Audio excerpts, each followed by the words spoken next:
नमस्कार प्यारे बच्चों।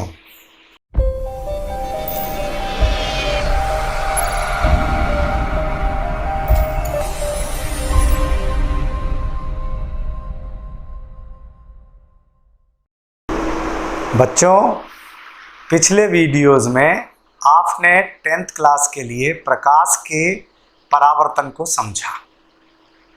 आज हम 10वीं क्लास के प्रकाशिकी के एक दूसरी घटना पर अपना डिस्कशन करने जा रहे हैं, जिसको हम कहेंगे प्रकाश का अपवर्तन।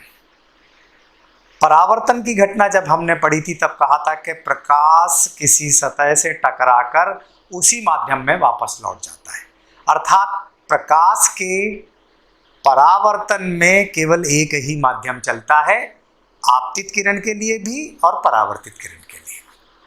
लेकिन प्रकाश के अपवर्तन के लिए अब दो माध्यमों की आवश्यकता होगी। प्रकाश एक माध्यम से दूसरे माध्यम में जाएगा, है ना, अर्थात दो माध्यमों की आवश्यकता होगी। जैसे प्रकाश वायु से जल में प्रवेश करे या प्रकाश वायु से कांच में प्रवेश करे, तो ये दो माध्यम हो जाएंगे, है ना। यहाँ समांगी और असमांगी माध्यम भी होते हैं।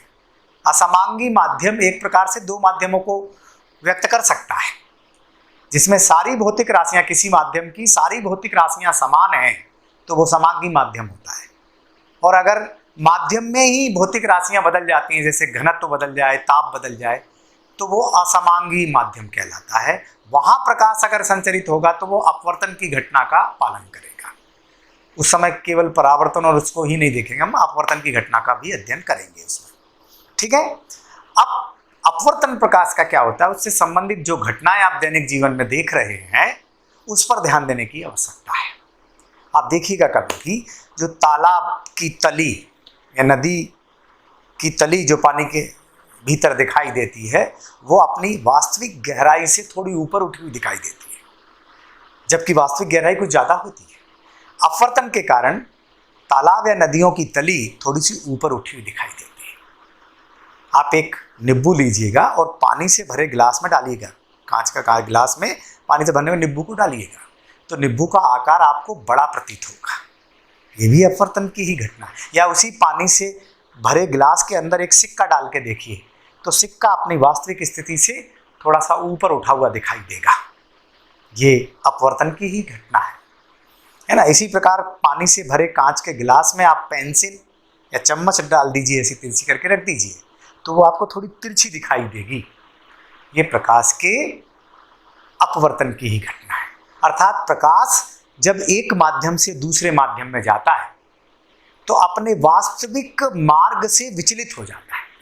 ये घटना प्रकाश का अपवर्तन कहलाती है ना। तो अब हम प्रकाश के अपवर्तन पर डिस्कशन कर रहे हैं, तो आइएगा आप मेरे साथ बोर्ड की ओर। देखिए, मैंने यहाँ पर एक डायग्राम बना रखा है। इसमें मैंने ये एक माध्यम लिया है, इसको मैंने दूसरा माध्यम माना। अभी मैंने ये बात नहीं की है सघन और विरल की, वो मैं बाद में बताऊंगा, ठीक है। ये PQ कोई एक रेखा है जो दो माध्यमों को पृथक कर रही है, ठीक है। ये माध्यम एक है, ये माध्यम दो है। ये आपतित किरण है और ये अपवर्तित किरण है। ये इसका वास्तविक पाथ है, ये सीधी निकल गई प्रकाश की किरण, ये इसका वास्तविक पाथ है, ठीक है। तो थोड़ा सा मुड़ गई इस माध्यम में जाने पर, ठीक। तो ये जो प्रकाश की किरण है, ये पहले माध्यम से दूसरे माध्यम की ओर जा रही है, इसको हम कहते हैं आपतित किरण,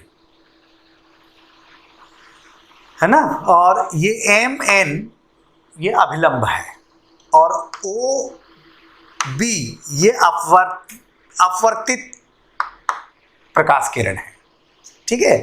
तो ये आपतित है, AO ये आपतित प्रकाश किरण है, ठीक। तो यहां पर अभिलंब और आपतित प्रकाश किरण के बीच में जो कोण बनता है, इसको हम कहते हैं आपतन कोण। ठीक इसी प्रकार से अभिलंब और अपवर्तित किरण के बीच में जो कोण बनता है, इसको हम कहते हैं अपवर्तन कोण। AO आपतित किरण, OB अपवर्तित किरण, MN अभिलंब, I आपतन कोण, R अपवर्तन कोण, ये यहां पर है।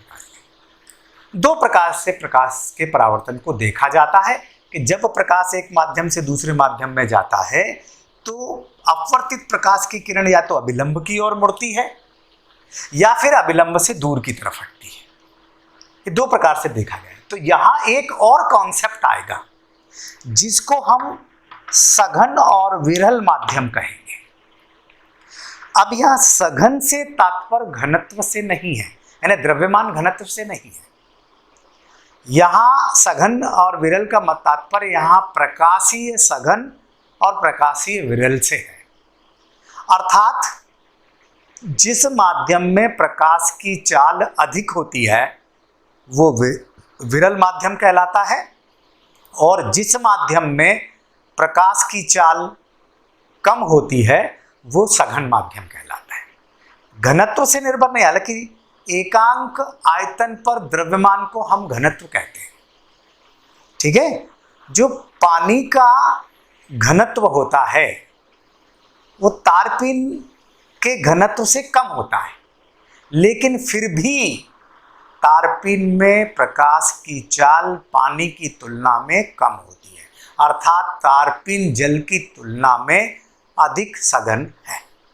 ठीक है, तो क्या याद रखना है कि जिस माध्यम में प्रकाश की चाल कम होगी उसको हम विरल माध्यम कहेंगे, जिस माध्यम में प्रकाश की चाल कम होगी उसको सघन माध्यम कहेंगे, और जिस माध्यम में प्रकाश की चाल अधिक होगी उसको हम विरल माध्यम कहेंगे। हो क्या रहा है कि जब प्रकाश की किरण विरल माध्यम से सघन माध्यम में जाती है तो अपवर्तित प्रकाश की किरण अभिलंब की ओर मुड़ती है, और जब प्रकाश की किरण, इसको मैं 1 मिनट के लिए मान लेता हूं विरल माध्यम और इसको मान लेता हूं मैं सघन माध्यम, यहां इसको मान लेता हूं सघन माध्यम और इसको मान लेता हूं विरल माध्यम।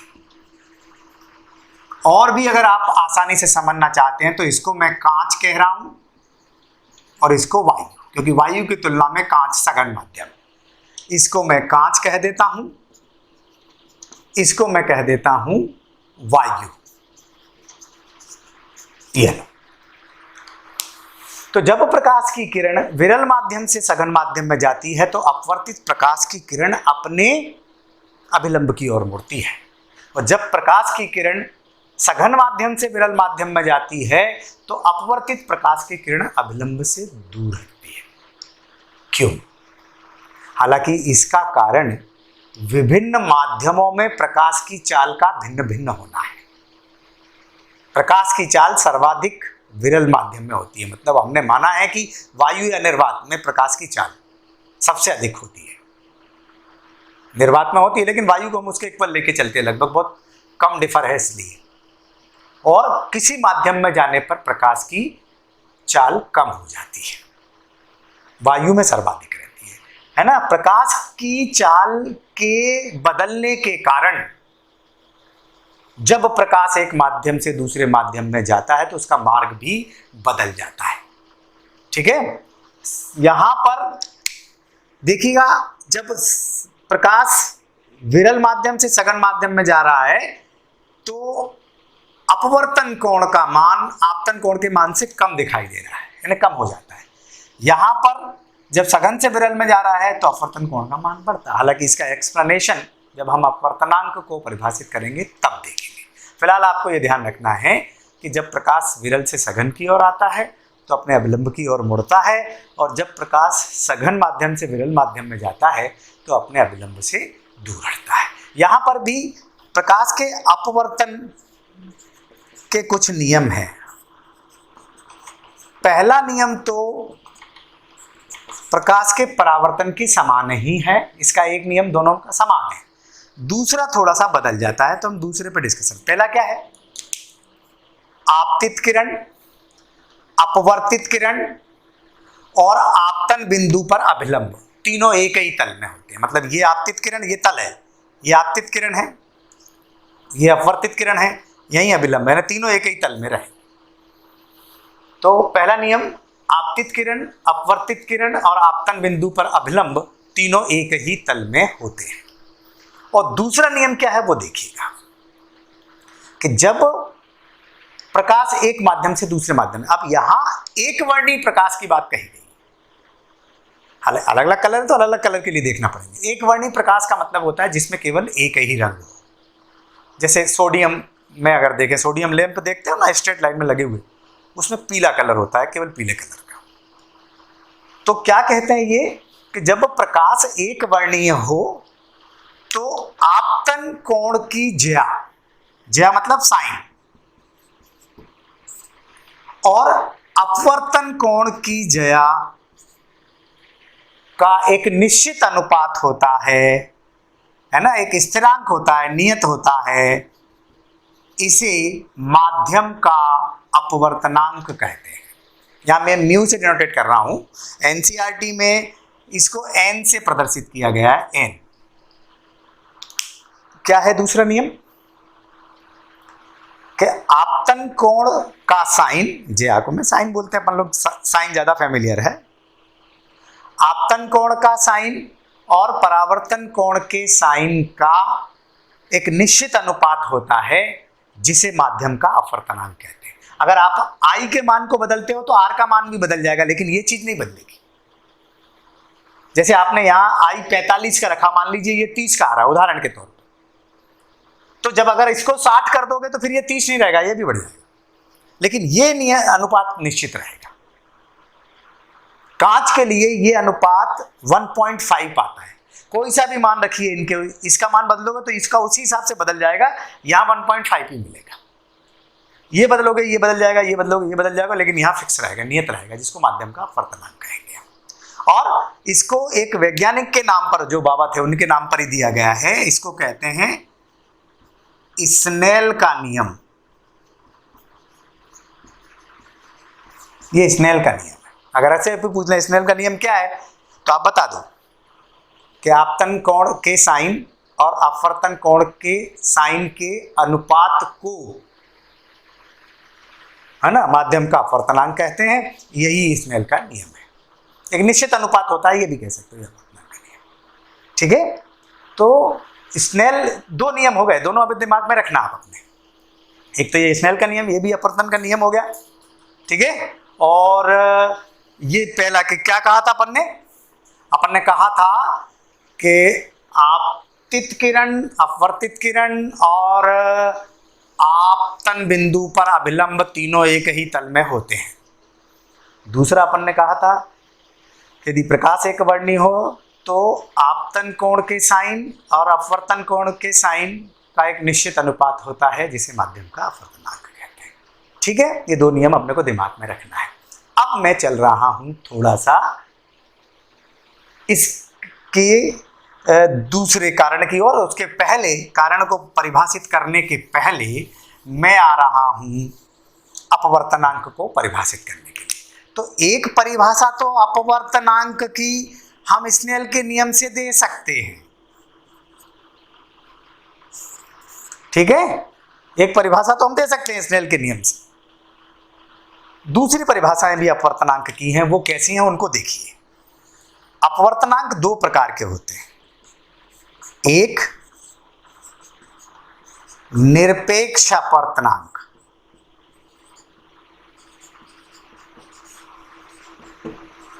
और एक को हम सापेक्ष या आपेक्षिक अपवर्तनांक कहते हैं।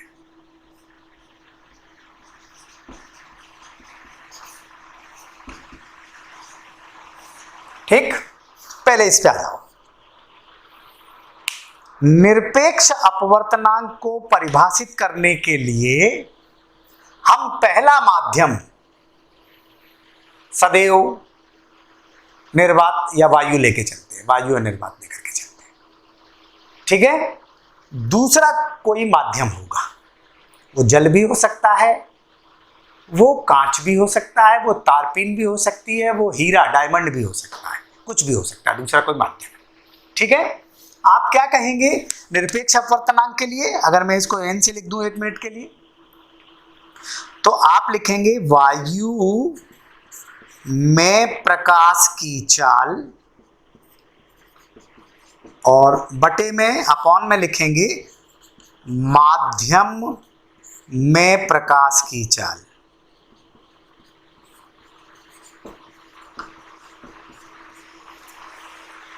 ठीक, पहला माध्यम वायु लेके चला। ठीक है, और इसको ऐसा भी लिखते हैं ए म्यू जी। मैं कांच में लेके चल रहा हूं 1 मिनट के लिए। वायु में प्रकाश की चाल को C से प्रदर्शित करते हैं, माध्यम में V, और अगर कांच कहना चाहते हो गिलास लिख दो सफिक्स में, तो ये VG, that means speed of light in glass में प्रकाश की चाल। ठीक है, अब तुम्हें दिमाग में क्या रखना है वो मैं कुछ बातें आपके लिए यहां पे लिख देता हूं। जो प्रकाश की चाल है वायु या निर्वात में लगभग वो 3 × 10⁸ मीटर प्रति सेकंड है। लगभग 3 लाख किलोमीटर प्रति सेकंड प्रकाश चलता है वायु। ये सर्वाधिक है, वायु से ज्यादा किसी भी माध्यम में प्रकाश की चाल नहीं हो सकती। ठीक, मैं और लिख देता हूं यहां पे, जल में प्रकाश की चाल है 2.25 10⁸ मीटर प्रति सेकंड। कांच में प्रकाश की चाल है 2 × 10⁸ मीटर प्रति सेकंड। ये देखिए आप। ठीक है, मैं इसको थोड़ा सा डिफर कर देता हूं ताकि आप लोग समझ सकें। इसको मैं थोड़ा सा ऐसा डिफर कर देता हूं। ठीक, अब उदाहरण के तौर पर मैं प्रकाश को वायु से कांच में लेके चल रहा हूं, तो वायु में C मतलब प्रकाश की चाल वायु में कितनी है 3 × 10⁸, और कांच में कितनी है 2 × 10⁸। ये 10⁸ से 10⁸ कट जाएगा, 3 को 2 से डिवाइड कीजिए 1.5 आएगा, 1.5। ठीक है, ठीक, ये सिंबल किया मैंने एयर टू ग्लास। इसको ऐसे भी लिखते हैं NGA। इसका मतलब होता है किस माध्यम का अपवर्तनांक देख रहे हो, तो हम कांच का देख रहे हैं, किसके सापेक्ष, तो वायु के सापेक्ष।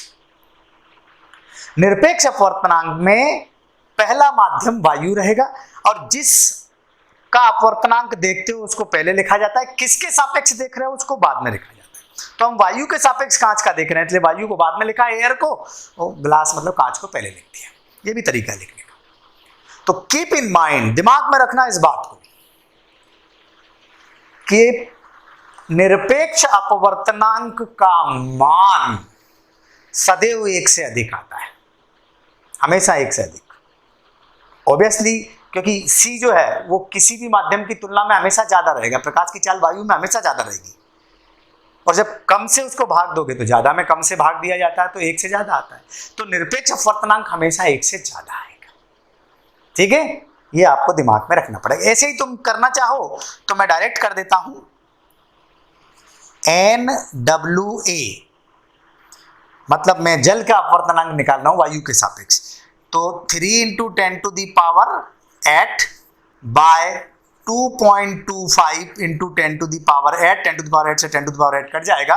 इसको जब सॉल्व करेंगे तो ये नियरली इक्वल 4/3 = 1.33 आएगा। देखो, हम जल का अपवर्तनांक निकाल रहे हैं, निरपेक्ष है इसलिए 1 से ज्यादा आ रहा है।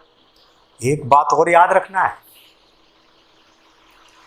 निरपेक्ष अपवर्तनांक ये बतलाता है कि किसी माध्यम की तुलना में वायु में प्रकाश की चाल कितने गुना ज्यादा है। ये 1.5 मतलब ये बतला रहा है कि कांच में प्रकाश की चाल की तुलना में वायु में प्रकाश की चाल 1.5 गुना ज्यादा है। देखो 1.5 गुना हो रहा है। ठीक इसी प्रकार से जल में प्रकाश की चाल की तुलना में वायु में प्रकाश की चाल 1.33 गुना यानी 1.33 गुना ज्यादा है। ठीक, तो 2 बातें यहाँ याद रखना है तुमको कि इसमें पहला माध्यम वायु निर्वात होगा और निरपेक्ष अपवर्तनांक का मान सदैव 1 से अधिक आएगा। ठीक है, अब आ जाइए सापेक्ष अपवर्तनांक की ओर। सापेक्ष अपवर्तनांक में दो माध्यम होते हैं, जैसे प्रकाश की चाल जल से कांच में देखें, या प्रकाश कहां से कहां जा रहा है, तो अपन मान के चलें कि जल से कांच में जा रहा है या कांच से जल में जा रहा है, कोई भी दो माध्यम लेके चलते हैं। तो यहां मैं सापेक्ष अपवर्तनांक को 1 मिनट के लिए लिख देता हूं 1n2। कहां से कहां जा रहा है, पहले माध्यम से दूसरे माध्यम में। मैं अब ऐसी परिभाषा नहीं लिख रहा, बोल रहा हूं, याद रखना। पहले माध्यम में प्रकाश की चाल बटे दूसरे माध्यम में प्रकाश की चाल। पहले माध्यम में प्रकाश की चाल को मान लीजिए मैं यहां पर v1 मान लूं, पहला माध्यम ये लिया है मैंने v1, ये दूसरा माध्यम v2। तो पहले माध्यम, अभी ये वायु न माने, अभी इसको, ये कोई जल और दूसरे कोई दो माध्यम है, ठीक है, माध्यम 1 और माध्यम 2 मान लें, अभी ये न माने वायु, क्योंकि अब सापेक्ष अपवर्तनांक के लिए क्या होता है, कोई भी दो माध्यम होते हैं। तो पहले माध्यम में प्रकाश की चाल को v1 मान लिया, दूसरे माध्यम में प्रकाश की चाल को v2 मान लिया। क्या हो गई परिभाषा, पहले माध्यम में प्रकाश की चाल और दूसरे माध्यम में प्रकाश की चाल के अनुपात को हम सापेक्ष अपवर्तनांक कहते हैं, ठीक है। ऐसे लिख दिया है आपने, और इसको ऐसे भी लिख सकते हैं n/1 दूसरे माध्यम का अपवर्तनांक पहले माध्यम के सापेक्ष, ठीक है। अब यहां क्या ध्यान रखना है, यहां अगर प्रकाश विरल माध्यम से सघन माध्यम में जाएगा तो सापेक्ष अपवर्तनांक का मान 1 से अधिक आएगा, और अगर प्रकाश सघन माध्यम से विरल माध्यम में जाएगा तो जो सापेक्ष अपवर्तनांक है वो 1 से कम आएगा। ये अपने को दिमाग में रखना है, ठीक है। तो मैंने अपवर्तनांक की आपको 3 परिभाषाएं दे दी। एक तो हो गई ये सापेक्ष निरपेक्ष अपवर्तनांक की परिभाषा, ये सापेक्ष की हो गई, और एक स्नेल का नियम हो गया। अब मैं तीनों को कंबाइन कर रहा हूं, तीनों नियम के फार्मूले लिख रहा हूं। यहां पर देखिए, आप नोट कर लीजिए इसको, मैं अब इसको यहां से हटा रहा हूं, ठीक है। ध्यान रखेंगे यहां पर 1 से अधिक कब आएगा, जब प्रकाश विरल माध्यम से सघन माध्यम में जाएगा। 1 से कम कब आएगा, जब सघन माध्यम से विरल माध्यम में प्रकाश जाएगा, ठीक है। अब मैं इन सबको इकट्ठा कर रहा हूं, अपवर्तनांक की तीनों परिभाषाओं को मैं इकट्ठा कर रहा हूं, देखिएगा ध्यान से।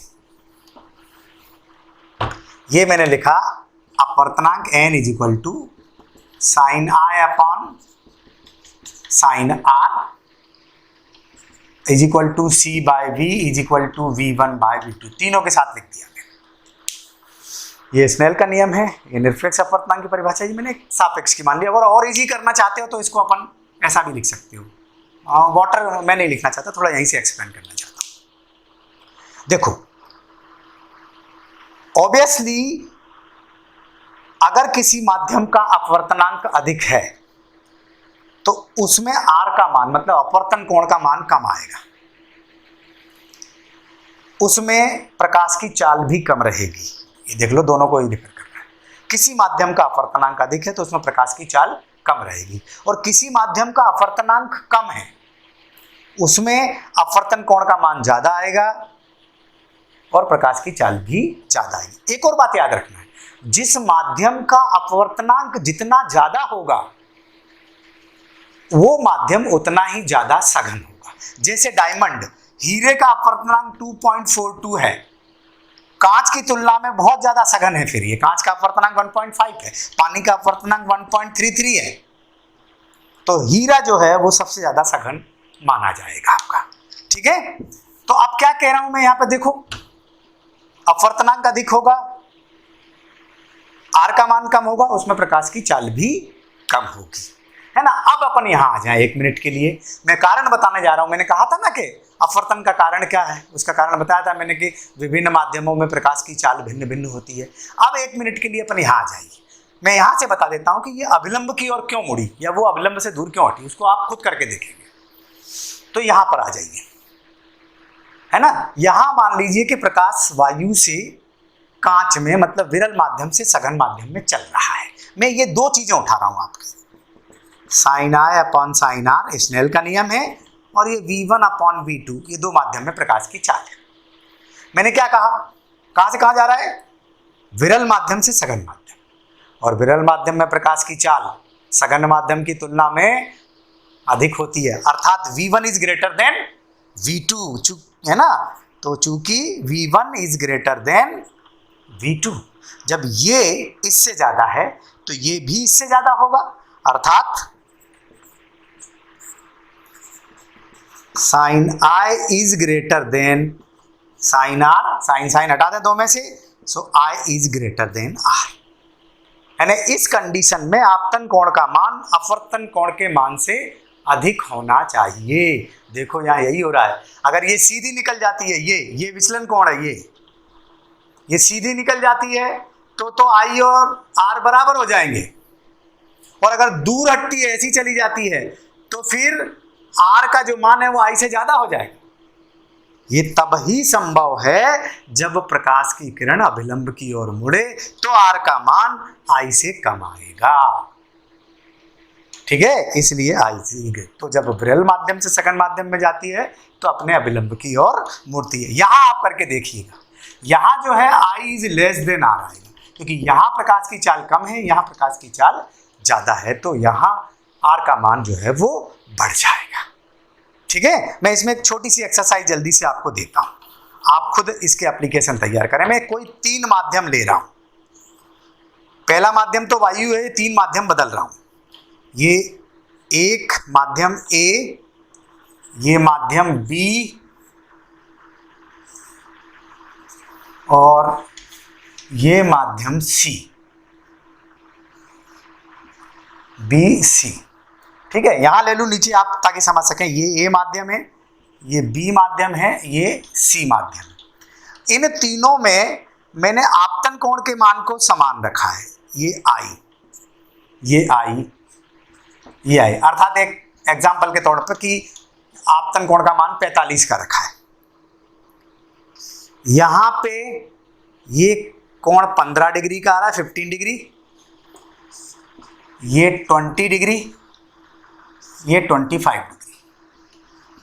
तो मैं आपसे पूछता हूं कि इसमें कौन सा माध्यम सबसे सघन माध्यम है और किस माध्यम में प्रकाश की चाल सबसे कम है, या किस में प्रकाश की चाल अधिक है। तो देखो मैंने क्या कहा था, जिस माध्यम का अपवर्तनांक अधिक होगा उसका अपवर्तन कोण कम होगा, अर्थात वो माध्यम ज्यादा सघन होगा, अर्थात उस माध्यम में प्रकाश की चाल सबसे कम होगी।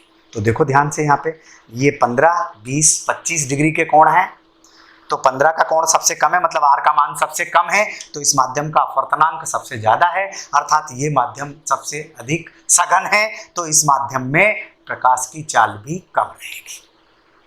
तो सबसे कम प्रकाश की चाल रहेगी A माध्यम में, ये सबसे सघन माध्यम है, और यहाँ अपवर्तन कोण का मान सबसे ज्यादा है, तो फिर यहाँ पे ये अपवर्तनांक इसका कम आएगा, दैट मीन्स ये कम सघन माध्यम है, सबसे कम सघन, तीनों में ये सबसे कम सघन है, ठीक है। और इसमें प्रकाश की चाल इन तीनों की तुलना में सबसे अधिक रहेगी, इसमें सबसे कम रहेगी प्रकाश की चाल, क्योंकि अपवर्तन कोण का मान कम है, n ज्यादा है, तो प्रकाश की चाल कम हो जाएगी। ये समानुपाती है, ठीक है। ये बीच में रहेगा, ये सबसे सघन, उससे कम सघन ये, और उससे कम सघन ये, सबसे ज्यादा सघन ये, यानी डेंसिटी के आधार पर, सघनता के आधार पर देखें ऑप्टिकल डेंसिटी, तो A सबसे ज्यादा सघन है, ठीक है, B से B और उससे भी ज्यादा सघन है ये C से B, A सबसे ज्यादा सघन। और अगर स्पीड ऑफ लाइट देखूं तीनों में,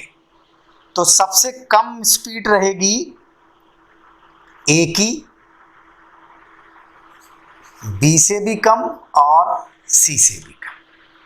सबसे ज्यादा स्पीड ऑफ लाइट यहाँ रहेगी, सबसे कम यहाँ रहेगी, या बीच में रहेगी, ठीक है। इसके बाद अपवर्तन जो दोनों प्रकार का मैंने आपको बताया, सघन से विरल में अपवर्तनांक को बताया, ये किन किन कारकों पर निर्भर करता है, ये हम देखेंगे अगले वीडियो में।